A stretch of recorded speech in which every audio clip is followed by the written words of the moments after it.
श्रीमन्नारायण नारायण हरि हरि।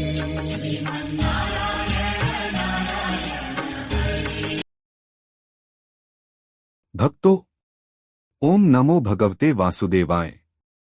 ओम नमः शिवाय।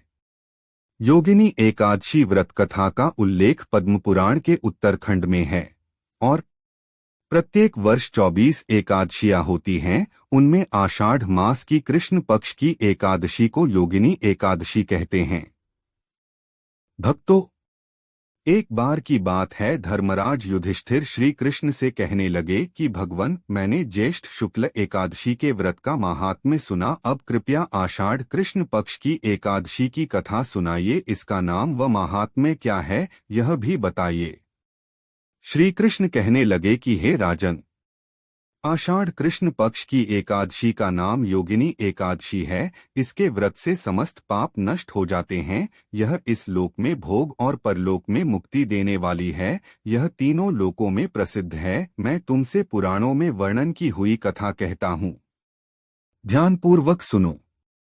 स्वर्गधाम की अलकापुरी नामक नगरी में कुबेर नाम का एक राजा रहता था। वह शिव भक्त था और प्रतिदिन शिव की पूजा किया करता था। हेम नाम का एक माली पूजन के लिए उसके यहाँ फूल लाया करता था। हेम की विशालाक्षी नाम की सुंदर स्त्री थी।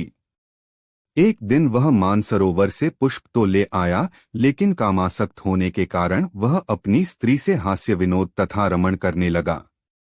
इधर राजा उसकी दोपहर तक राह देखता रहा। अंत में राजा कुबेर ने सेवकों को आज्ञा दी कि तुम लोग जाकर माली के न आने का कारण पता करो, क्योंकि वह अभी तक पुष्प लेकर नहीं आया। सेवकों ने कहा कि महाराज, वह पापी अतिकामी है। वह अपनी स्त्री के साथ हास्य विनोद और रमण कर रहा है। यह सुनकर कुबेर ने क्रोधित होकर उसे बुलाया। हेम माली राजा के भय से कांपता हुआ उपस्थित हुआ। राजा कुबेर ने क्रोध में आकर कहा, अरे पापी, नीच, कामी, तूने मेरे परम पूजनीय ईश्वरों के ईश्वर श्री शिवजी महाराज का अनादर किया है। इसलिए मैं तुझे शाप देता हूँ कि तू स्त्री का वियोग सहेगा और मृत्युलोक में जाकर कोढ़ी होगा। कुबेर के शाप से हेम माली का स्वर्ग से पतन हो गया और वह उसी क्षण पृथ्वी पर गिर गया। भूतल पर आते ही उसके शरीर में श्वेत कोढ़ हो गया। उसकी स्त्री भी उसी समय अंतर्ध्यान हो गई। मृत्युलोक में आकर माली ने महान दुख भोगे। भयानक जंगल में जाकर बिना अन्न और जल के भटकता रहा। रात्रि को निद्रा भी नहीं आती थी, परंतु शिवजी की पूजा में राजा का सहयोग के प्रभाव से उसको पिछले जन्म की स्मृति का ज्ञान अवश्य रहा। घूमते घूमते एक दिन वह मार्कंडेय ऋषि के आश्रम में पहुंच गया, जो ब्रह्मा से भी अधिक वृद्ध थे और जिनका आश्रम ब्रह्मा की सभा के समान लगता था। हेम माली वहां जाकर उनके पैरों में पड़ गया।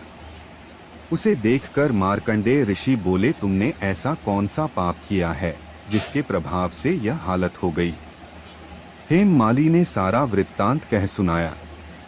यह सुनकर ऋषि बोले, निश्चित ही तूने मेरे सम्मुख सत्य वचन कहे हैं, इसलिए तेरे उद्धार के लिए मैं एक व्रत बताता हूँ। यदि तू आषाढ़ मास के कृष्ण पक्ष की योगिनी नामक एकादशी का विधिपूर्वक व्रत करेगा तो तेरे सब पाप नष्ट हो जाएंगे। यह सुनकर हेम माली ने अत्यंत प्रसन्न होकर मुनि को साष्टांग प्रणाम किया। मुनि ने उसे स्नेह के साथ उठाया। हेम माली ने मुनि के कथनानुसार विधिपूर्वक योगिनी एकादशी का व्रत किया। इस व्रत के प्रभाव से अपने पुराने स्वरूप में आकर वह अपनी स्त्री के साथ सुखपूर्वक रहने लगा। भगवान कृष्ण ने कहा, हे राजन, यह योगिनी एकादशी का व्रत 88,000 ब्राह्मणों को भोजन कराने के बराबर फल देता है। इसके व्रत से समस्त पाप दूर हो जाते हैं और अंत में स्वर्ग प्राप्त होता है। भक्तों, बोलो ओम नमः शिवाय। ओम नमो भगवते वासुदेवाय।